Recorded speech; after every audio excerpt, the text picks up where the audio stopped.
काही पण म्हणा तुम्ही, पण मी त्याने भेटला ह्या घरातनं, ह्या सत्याच्या आयुष्यातनं बाहेर काढते का नाही बघा.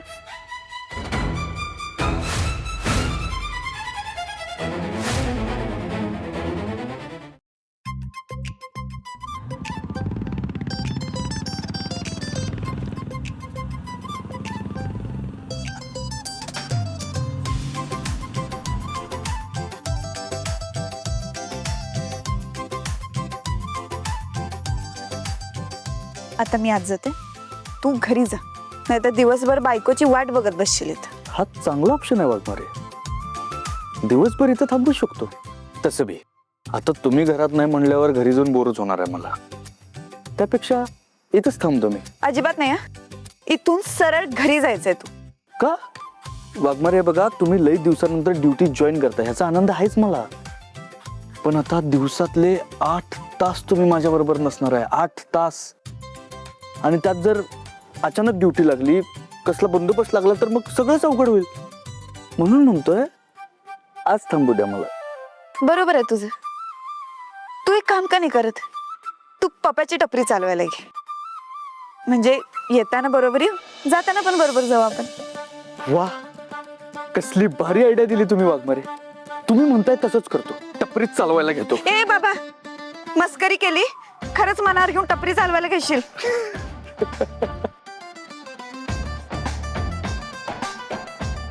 पण सत्या, सगळं कळतंय मला.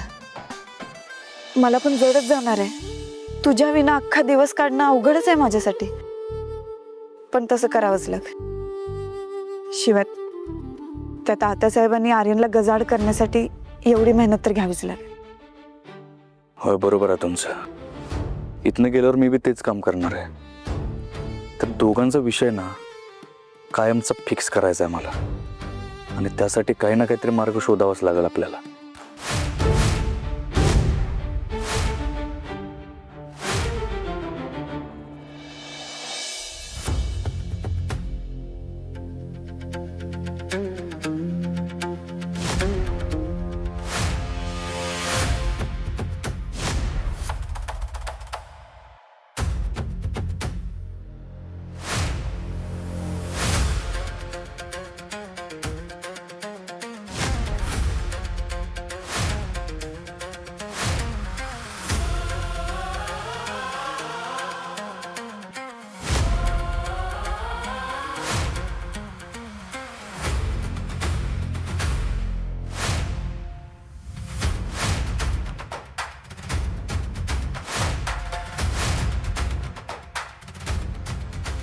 मिळाली फायनली फाईल. सत्य आणि मंजू, इथून पुढे आता तुमची लढाई आमच्या सोबत नसेल,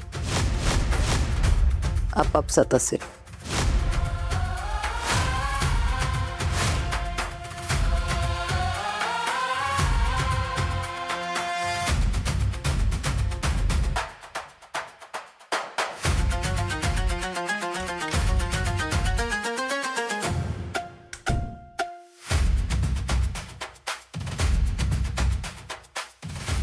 मिस मंजिरी आल्या नाहीत का अजून?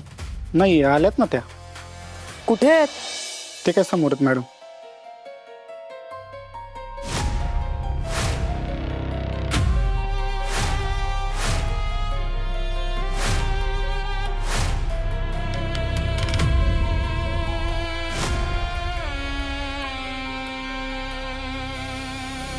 लागा आपापल्या कामाला.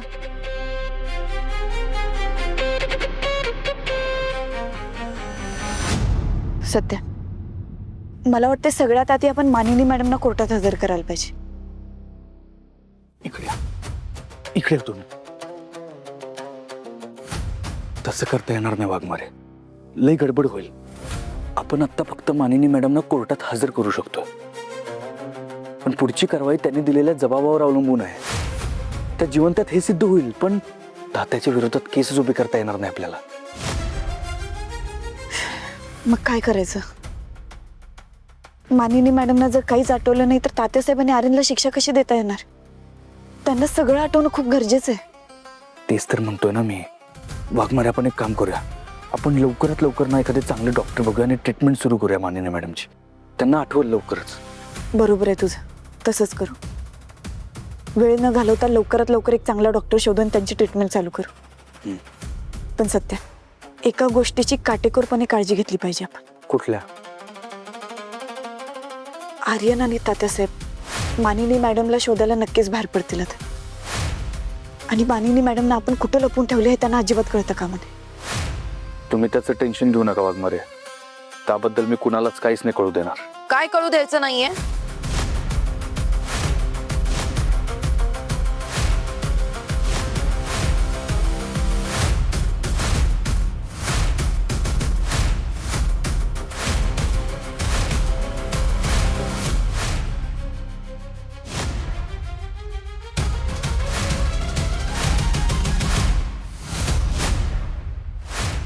काय परत कुठल्या नवीन सिक्रेट मिशनवर वगैरे जाणार आहात का दोघं? त्याचंच प्लॅनिंग सुरू होतं का? माझ्यामुळे डिस्टर्ब नाही ना झालं? नाहीतर मी नंतर येते. नाही मॅडम, सहजच बोलत होता. ओ अच्छा अच्छा, सहजच बोलत होता. नाही, या सहज बोलण्याच्या नादात तुम्ही चौकीच्या बाहेरपर्यंत आलात, आतच नाही आलात. ड्युटीवर येण्याची सवय अंगवळणी पडली नाही का अजून? का मूड होत नाही आता काम करायचं? तसं सांगा. सॉरी, मी जाते आता. अरे यार, थांबा थांबा, एवढी कुठे घाई आहे? हा, उशीर काय, उशीर होऊच शकतो ना कोणालाही कधीतरी. बाय द वे, मी आता इथे का आले माहितीये? तुमचं स्वागत करायला. नाही, काल सगळ्यांनी छान स्वागत केलं तुमचं, पण मी नव्हते ना, म्हणून म्हणलं माझ्या पद्धतीने आज एक वेगळं स्पेशल स्वागत करूयात परत. म्हणून मी तुमच्यासाठी स्पेशल गिफ्ट पण घेऊन आली. हेच ते तुमचं स्पेशल वेलकम गिफ्ट, घ्या.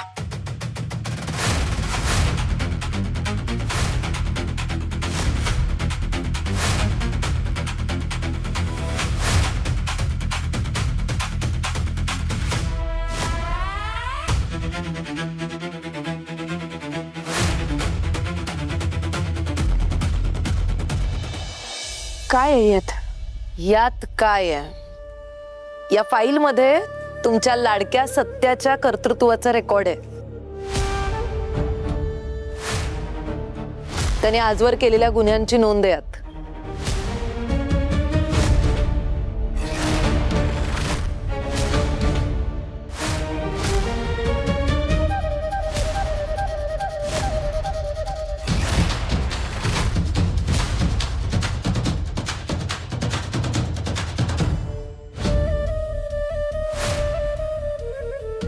पण ही फाईल तुम्ही माझ्या हातात का देते? अरे बापरे, का देताय म्हणजे? इथे हजर असलेल्या कोणाच्याच नजरेत तुमच्यापेक्षा जास्त प्रामाणिक ऑफिसरच नाहीये.